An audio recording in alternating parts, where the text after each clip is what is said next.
Hello, good morning. അപ്പോൾ രാവിലെ തന്നെ ഒരു ചായ കുടിച്ചങ്ങ് തുടങ്ങിയാലോ. നമ്മുടെ ഓഫീസിൽ രാവിലെ 9:30 ആകുമ്പോഴത്തേക്കും ഒരു ചായ കിട്ടും കേട്ടോ.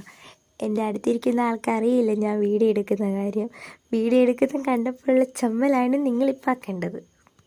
രാവിലത്തെ പണി എന്താണെന്ന് വെച്ചാൽ അവിടുത്തെ വർക്കേഴ്സിൻ്റെ അറ്റൻഡൻസ് ടാലി ആണോ നോക്കണം. ഇത് മാത്രമല്ല കേട്ടോ പണി, ഇത് വെറും സാമ്പിൾ മാത്രം. ആ അറ്റൻഡൻസ് നമ്മൾ സിസ്റ്റത്തിലേക്ക് എൻട്രി ചെയ്യണം.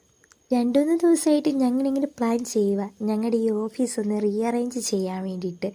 ഇന്ന് പ്ലാൻ ചെയ്യും, നാളെ ചെയ്യാമെന്ന്. പിന്നെ നാളെ ഇത് തന്നെ റൊട്ടേഷൻ. എന്നാൽ പിന്നെ ഇത് രണ്ടും കൽപ്പിച്ച് അങ്ങ് ചെയ്യാമെന്ന് വെച്ച്. ഇതിനുള്ള തന്ത്രപ്പാടൊക്കെയാണ് നിങ്ങളീ കണ്ടുകൊണ്ടിരിക്കുന്നത്. ഓഫീസിലെ എൻ്റെ സിസ്റ്റവും ഞാനിരിക്കുന്ന ഏരിയയുമാണ് ഇത്രയും. ഒരു 2:30-3 മണിയൊക്കെ ആകുമ്പോഴത്തേക്കും ഒരു ചായ കിട്ടും കേട്ടോ. ഇത്രയും നേരം പണിയൊക്കെ എടുത്ത് ക്ഷണിച്ചില്ലേ, എന്നാൽ പിന്നെ ഒരു ചായ. അപ്പോൾ ഇന്നത്തെ വീഡിയോ ഇത്രയേ ഉള്ളൂ. Thank you.